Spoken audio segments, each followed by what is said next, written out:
ওই মহিলা মনে হয় কোনো কালা জাদু টাদু জানে। আমার মা, আমি এক জায়গায় বেরোবো তো আমার সেখানে আমার লাল টপটা লাগতো। তো আমি আমি অনেকক্ষণ ধরে খুঁজছি, আমি সিরিয়াসলি আমি মানে এমন আমার পাকস্থলী দিব্যি দিয়ে বলছি, আমি অনেকক্ষণ ধরে খুঁজেছি। আমি আমি টপটা ওখানে পাইনি। এবার আমার মা যেহেতু আমার জামা কাপড় গোছায়, তার জন্য আমি মাকে বললাম, মা আমার টপটা প্লিজ খুঁজে দাও, আমি খুঁজে পাচ্ছি না। আমার মা বারবার করে আমাকে বললো, টপটা কিন্তু ওখানেই আছে পোড়ামুখী, যদি আমি পাই না মুখে একদম নুড়ো দেবো।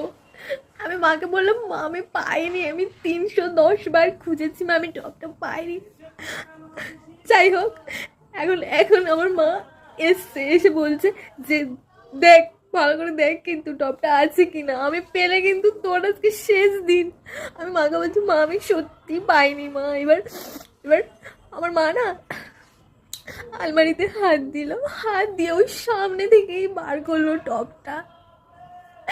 আমি জানি না আমার মা কি করে টপটা পেলো, আমি সত্যি জানি না। আমি আমার পাকস্থলীর দিব্যি দিয়ে বলছি গাইস, বিশ্বাস করো এখন আমার মা ঝাঁটা নোড়া আনতে গেছে, আমায় আজকে শেষ করে দেবে। আমি জানি না আমার মা মনে হয় কোনো ওই মহিলা মনে হয় কোনো কালা জাদু টাদু জানে। আমার মা মনে হয় ম্যাজিক খেলা দেখাতো আগে।